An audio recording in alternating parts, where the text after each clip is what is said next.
I'm here today with Cathy Rentzenbrink, who's the author of the Sunday Times bestseller The Last Act of Love and of A Manual for Heartache, Dear Reader, The Comfort and Joy of Books, and Everyone is Still Alive.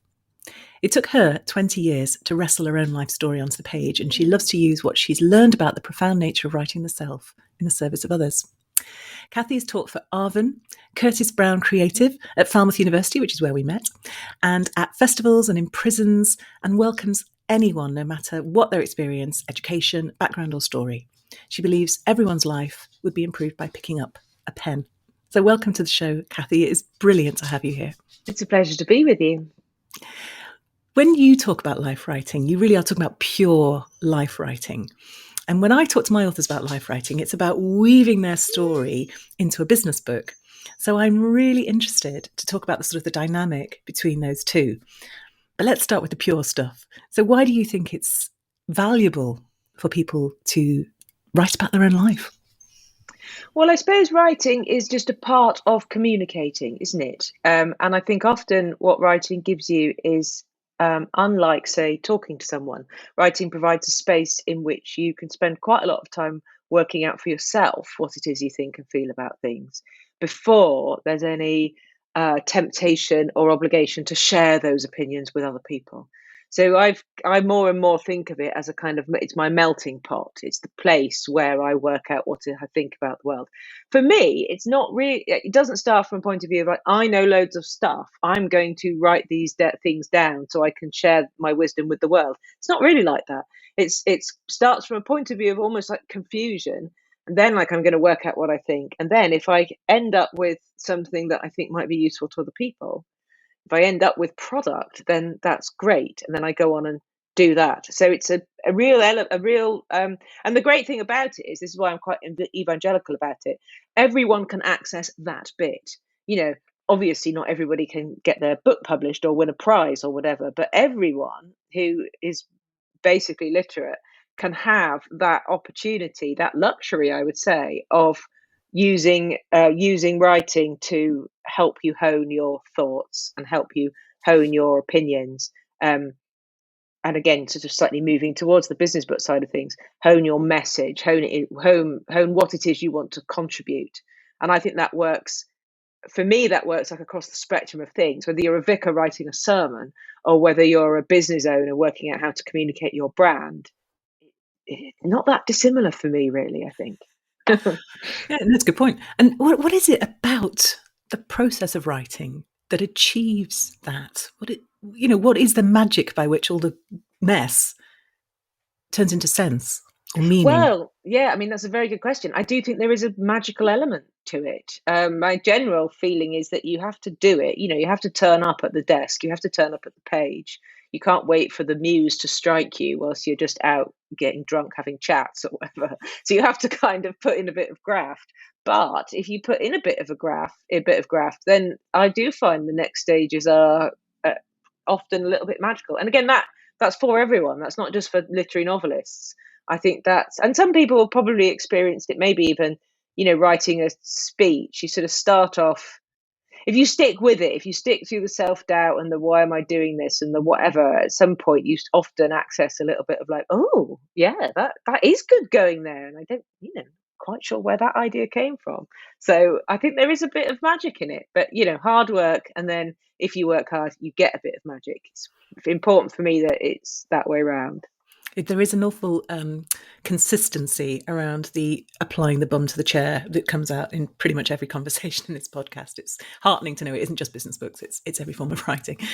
What you're talking about, in a sense, is what I call exploratory writing. That writing we don't even really quite know what you're going to write before you sit down and write it, and it's the act of the writing that helps it all come out.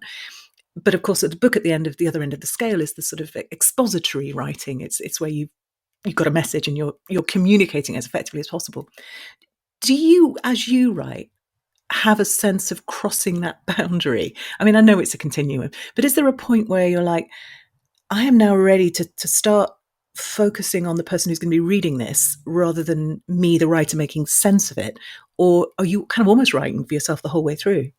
No, it's very much like that. So, and I mean, the one becomes the other for me. So what starts off as personal writing then sometimes, but not always, eventually ends up as product. I mean, that sounds like nothing wrong with products, is there? But ends up as communication, so it starts off as me working out what I think, and then it becomes something I'm going to share with other people. And I, again, feel it's not like there comes a day necessarily, but it's very defined as a stage. So sometimes when I'm teaching, I will put up a slide that says BRAR and try and guess what I mean. People don't guess it, but it's before reader and And after after reader. reader. And that point at which I allow myself to start imagining a reader is really important. I mean, often I do that at the early stage. So often at the ideas stage, I'm imagining a reader. So like right at the beginning, I might think like, oh, I really want to write a more like with my writing book, write it all down. I want to write a book that's going to be helpful to people. I want to write a book that's encouraging. I want to write a book that will help people make progress through their project. I want to share everything that I know. I want to explore all the mistakes I've made and then help people, work through those mistakes with a bit more ease and a bit more joy. So I think about it at idea stage, but then I tend to have a period where I'm not, because it paralyzes me a bit then if I'm worried about what people think. I can be a bit perfectionist. So then after the ideas bit, I have a period where I just think, okay, right, let's gut this subject for myself. What do I think? And then, again later on in the process, I'll then spend a lot of time thinking about the reader, and I mean really a lot of time. I read every draft aloud multiple times. Um, but it's sometimes if people are stuck, I have found if you're stuck, it can really help to just forget about a reader and just do it for yourself. Yeah. Or again, it all depends on what sort of person you are, which is so fascinating. Also, if you're stuck, it can be that you're actually a bit lonely. So if you're stuck, another thing that can help is just imagine you're with a stranger on a train and they've said to you, what do you want to write this book about? And then you think, okay, how would how would I go back to the beginning, but how would I talk to a stranger on a train? So I use all these techniques to get work out of myself. And then, um, and then, I'm really, really, really focused on readers, and I love hearing from readers. It's like it's one of the reasons why I'm in it, really.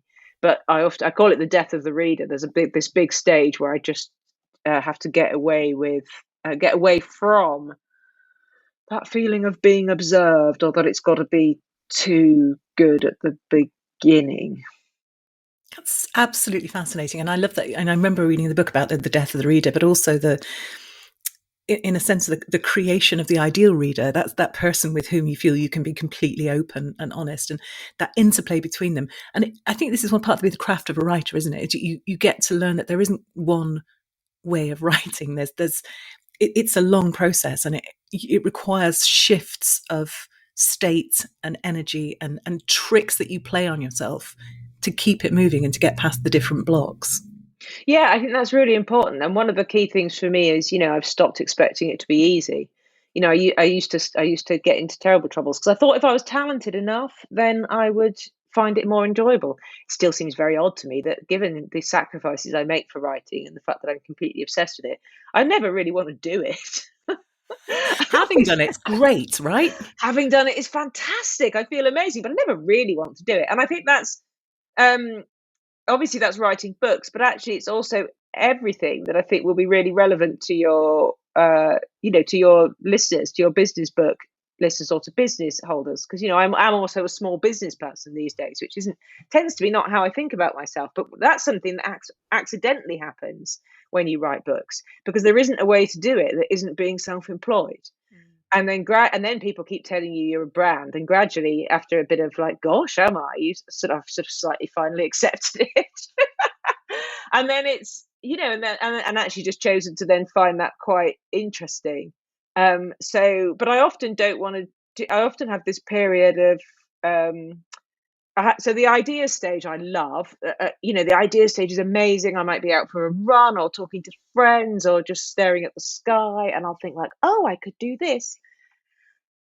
So this surge of energy initially, and then I'll get bogged down often in the details of it. So if I want to put on some sort of event, and I'll feel really confident all the time I can deliver the event, but I'll get bogged down in the, oh, but how will people pay?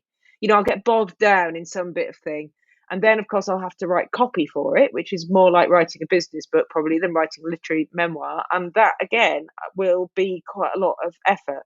And at one point, I'll have to think, right, I'm going to sort of almost forget about the reader, but I am just going to think, what is it I want to offer with this? After a couple of drafts of that, where I feel I've honed what it is I want to communicate, what it is I want to contribute, I then flick and I imagine myself as a reader pressing the link to this course, say, what's that person getting from this? How's that appearing to them? I'll ask a few people to have a look, and again, so something I did recently, everybody agreed the tone is brilliant, and then someone pointed out I hadn't actually said it was happening online. Yes, there are a few crucial In my head, it was so clear this was going to be a Zoom masterclass that I hadn't actually said that. So again, just had to put in the word, this will happen. Well, actually, I think I had a fact section. So in that, I put in a bit, Zoom. But it's all that thing, and then launched it to the world, felt very anxious about that. But as soon as it's out of me, then I feel fantastic. It's great. Looking forward to it. So those stages, and it was really interesting because I've just done this.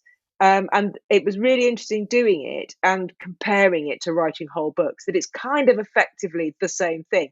But the problem with book writing is that getting bogged down in the details bit can last forever, and Yeah. that question of how am I actually going to write 70,000 words that are all in the same order?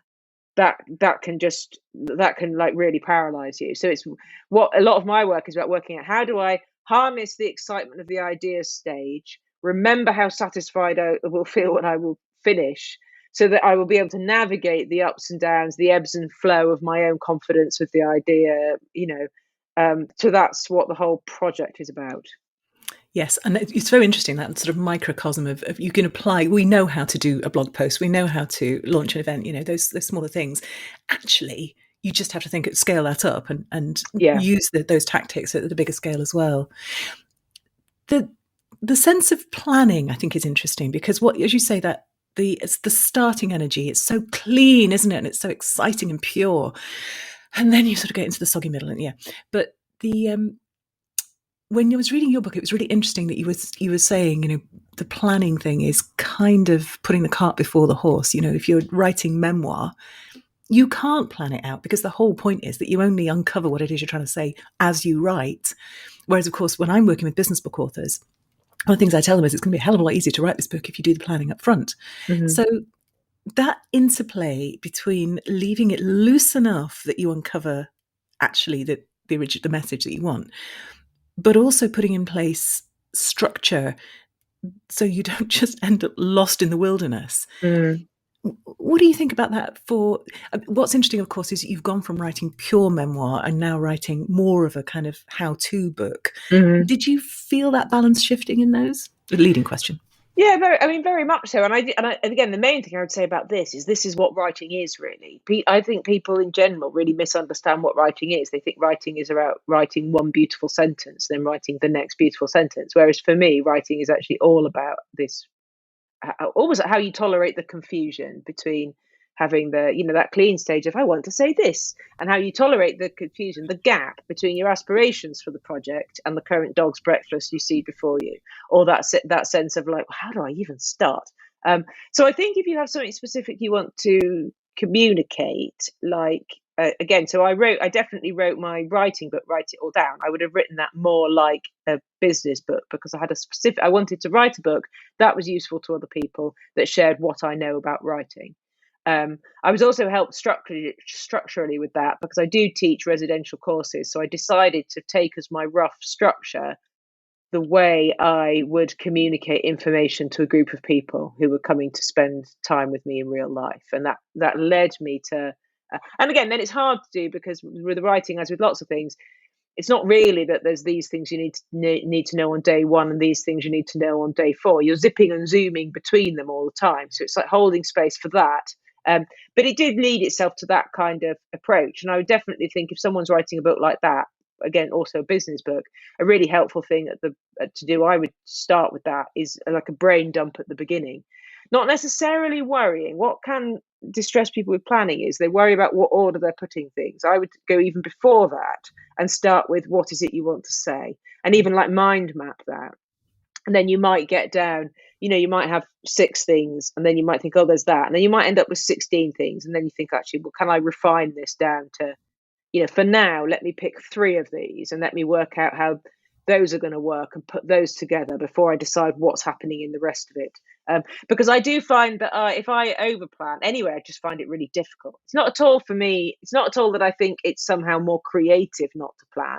It's that I physically can't do it until I've.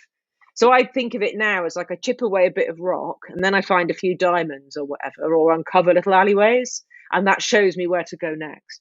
So I like to have if I've got nothing, that distresses me. So I like to have a sense of what the next step is. So I often just think, well, I'm going to do that, that, and that, and then I'll see how that reads, and then I'll decide where to go next.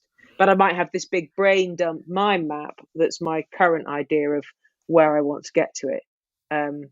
I definitely think it's better not to necessarily just sort of sit down and try to write one word after another for 70,000 words. I think that's There are people that can do that, but they're quite rare, aren't they? quite rare. Yeah, not really not very many, at all. It depends as well as your relationship, I think, with linear thinking. So, Mm. and some business people are really good at that. As in, and by what I mean is, are you the sort of person that likes a critical path? So if you are that sort of person, then you will respond well to writing a plan for your whole book. So my husband's a critical path person. On the other hand, he wouldn't want to write a book. He thinks the idea is horrible. He has no idea why I enjoy talking to strangers about the secrets of our lives so much. Whereas I've never liked critical path. I want to be open. I want to be, it's something about, it's not that I don't want one. I long for the clarity of it, but it just kind of doesn't. I can't sit down and make one for a whole project. I need to take a step and then see how that looks, then take another step.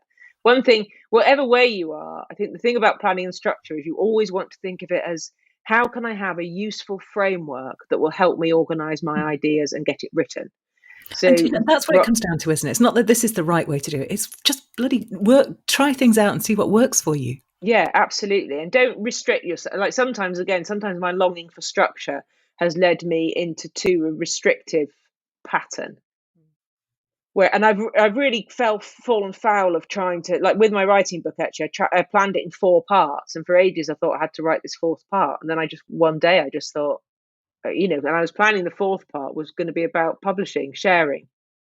And then I woke up one day and just thought, like, actually, no, that's really wrong. I don't need to. Why do I think I need to write about, I do include a half day of it on residential courses because people tend to want to know, but I don't in a book need to include that. There's loads of books about getting published. Like, I just don't even need to have it. And then I thought, well, can it be really true? Because then I'm a lot closer to being finished than I thought I was. And then I kind of, that was true. So again, I had this new 4-part structure in mind, and then realised that actually the 4th part wasn't in this book. Might be in another book, or might be for someone else to talk about.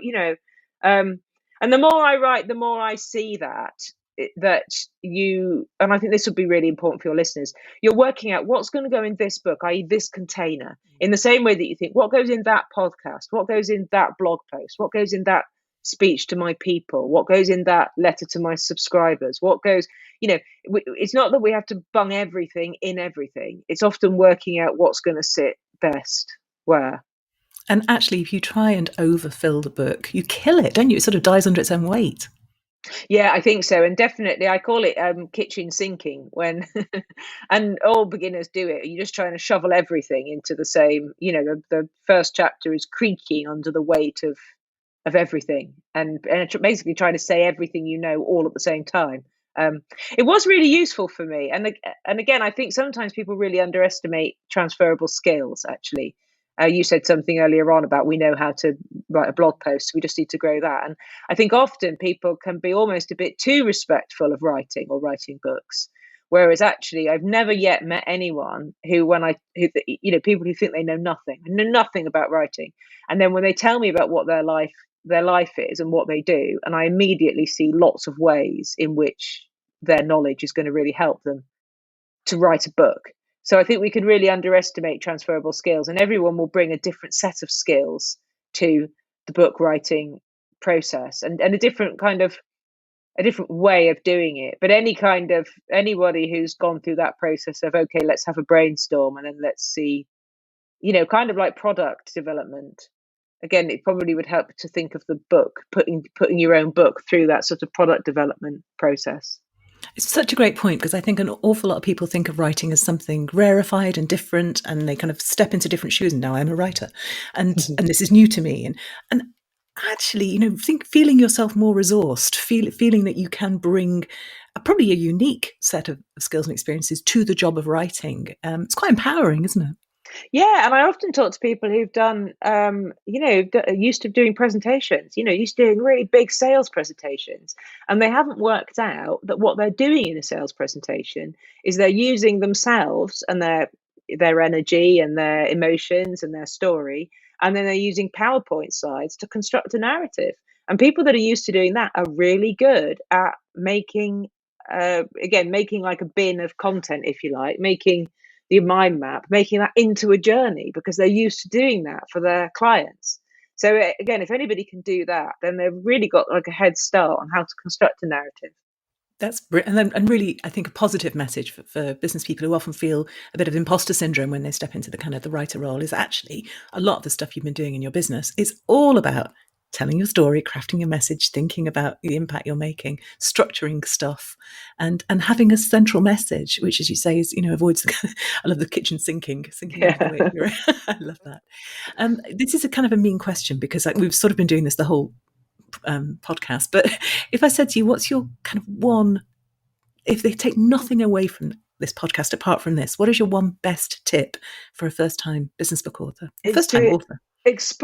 originally explore, like work out how to find your voice. Because again, if you imagine making a speech or making a presentation, what you would be aiming for in that is to be coherent.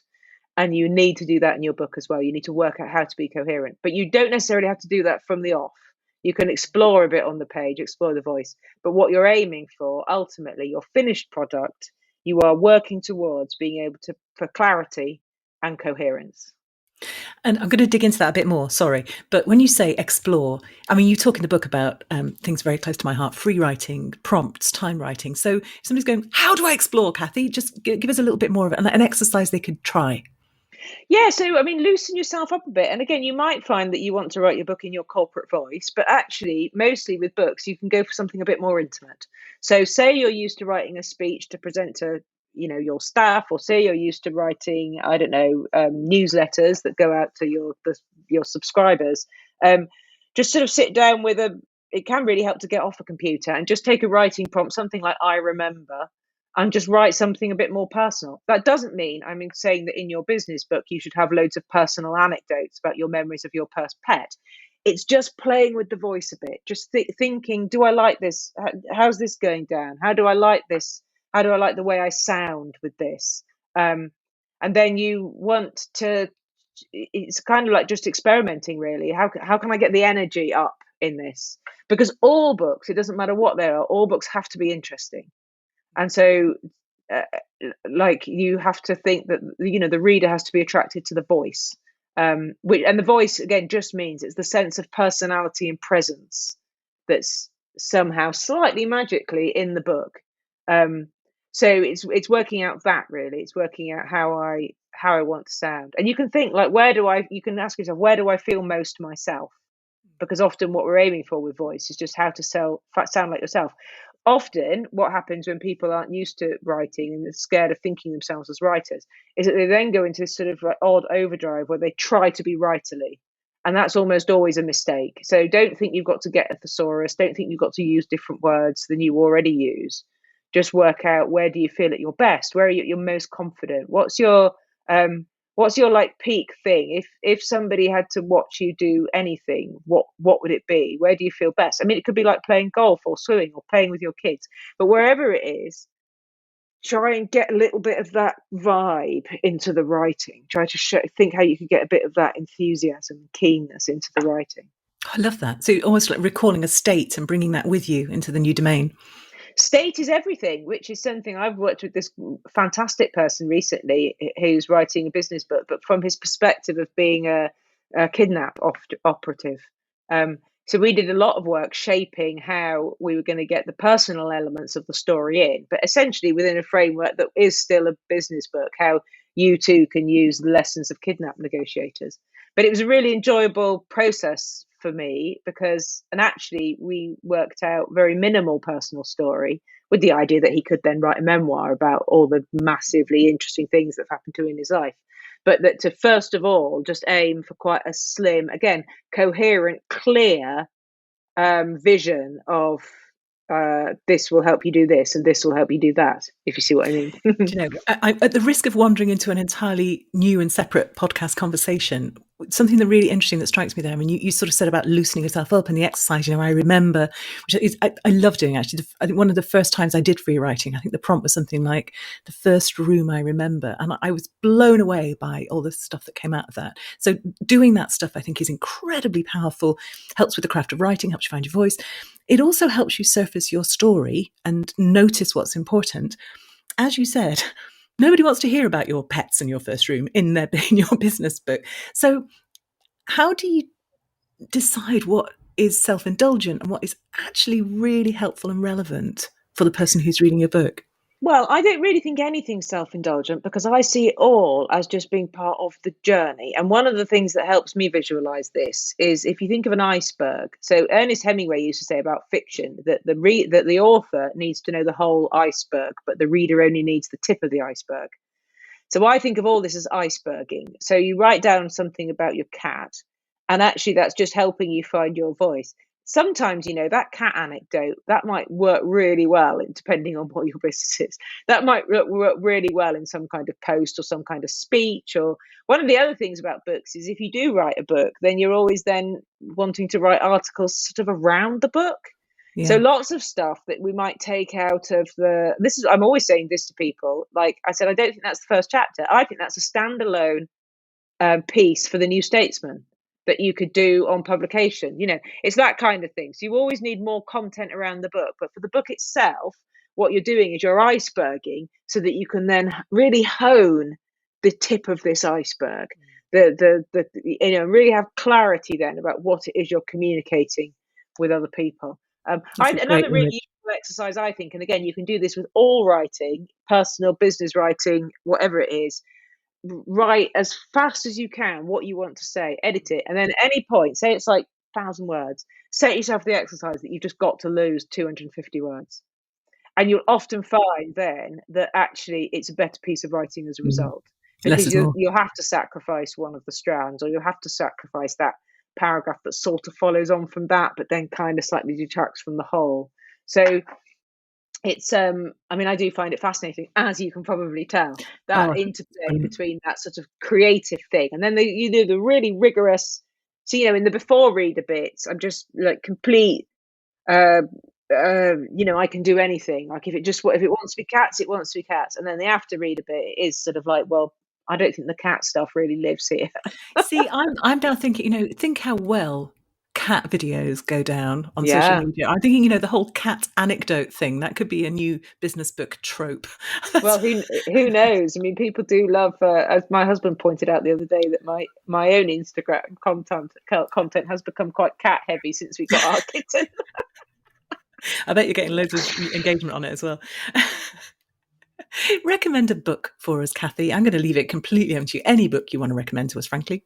Well, I did think of a business writer. So the books I really like, and I have bought two, is the writer I really like is Cal Newport, Yeah. and Deep Work and Digital Minimalism, because again, I think it's that thing of so they're both books which talk about how we how we need to rescue our attention from continually being hijacked by modern life, which I think that's the big thing I think with writing. And I would go as far as to say with ideas.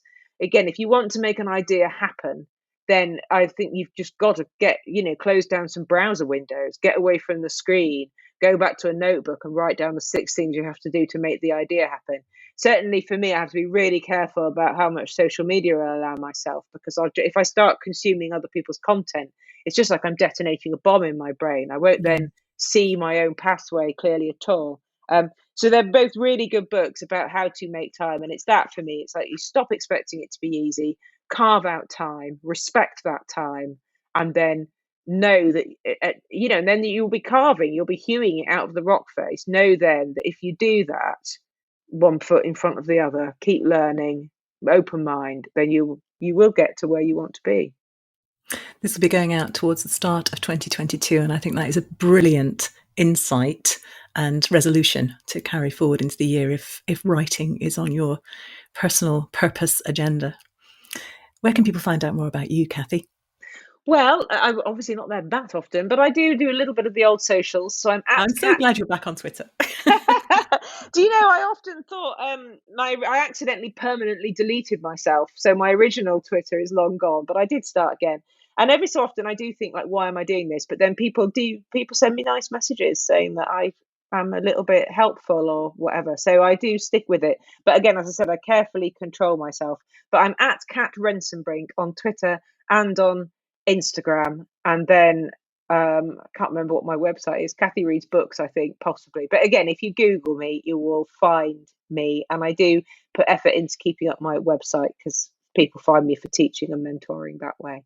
Well, And my I will be books, the of Googling. course. Yeah. So Write It All Down is out on the 6th of January. So will be out now. And that, again, that has my Twitter details on the flyleaf. You're going to have to stay on Twitter now. Yeah. Brilliant. I honestly could talk to you all day. I've loved every minute of this. Thank you so much for your time, Cathy. Massive pleasure.